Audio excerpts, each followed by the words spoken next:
俺にはモード記載葛藤がある。お前に武器を与えねばワムーの誇り高い意志を汚すことになる。そこの好きな武器を選べ。この自分のマフラーで十分。そうか。では来い。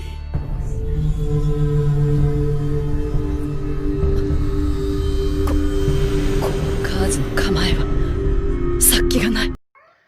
Hey fishermen, Aqua Duelist here, and today I'm coming to you guys with a unique deck profile. So Performance of Swords has just always been my waifu card ever since I started playing the game. I was just, not one of those kids who went for who was like, ooh, Dark Magician girl.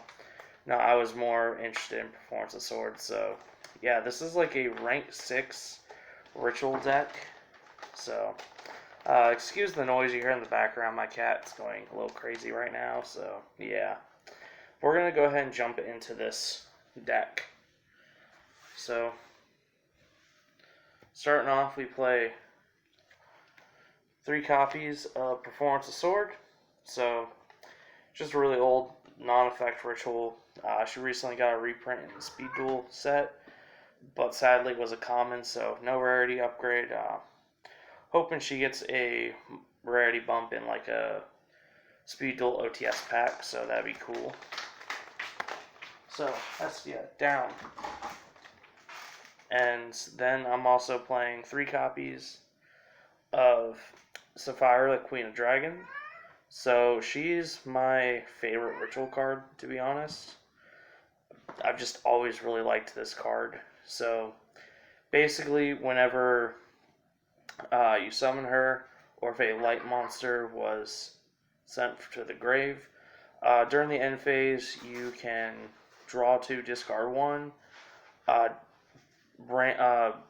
Cards chosen randomly from your opponent's hand to sent to grave, and I forget the last effect on it. You can add 1 light monster from your graveyard to your hand.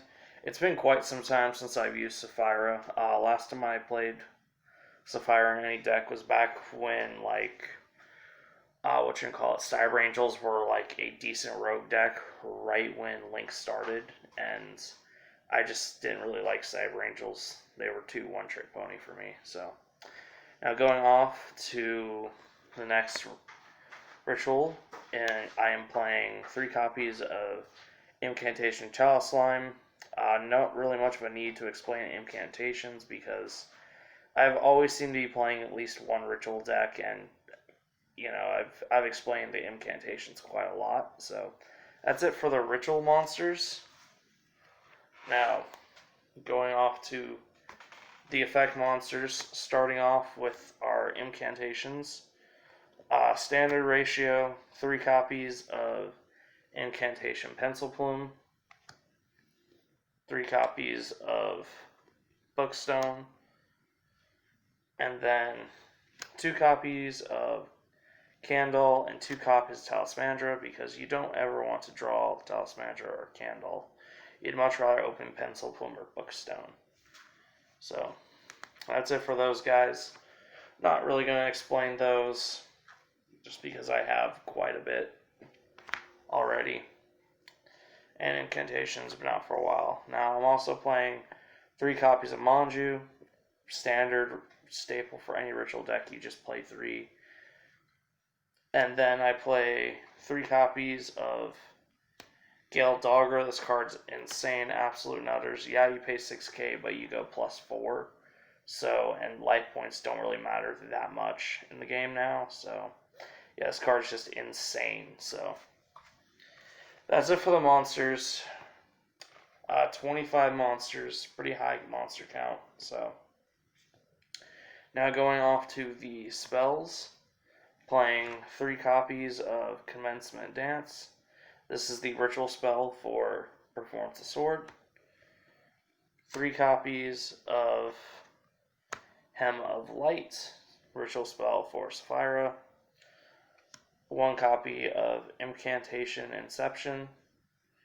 And that's it for the ritual spells. Now for the other spells, obvious consistency boosters, playing 3 copies of Pre-Preparation of Rites, literally gets us, a ritual monster and the corresponding spell.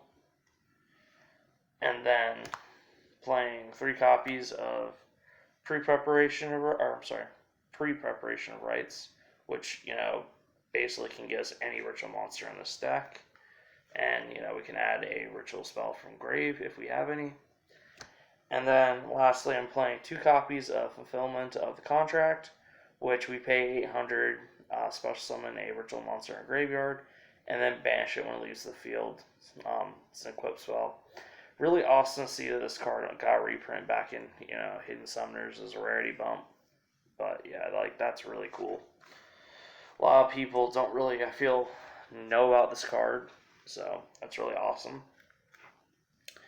Now, going off to the extra deck, we only play 1 link, and that is Neptus the Sacred Flame. Basically, we end up using 3 rituals to make this. It's a 4800 beat stick with just insane protection. So that's the only link we play. And then standard, we play 3 copies of Herald of Perfection, Herald the Arclight. Don't know why I said Perfection. And then I'm also playing, instead of 1 copy Entis, I bumped it up to 3. Just because, Dogmatica, and then because of the Dogmatica matchup, I am also playing the 1 copy of Nova and Makaba.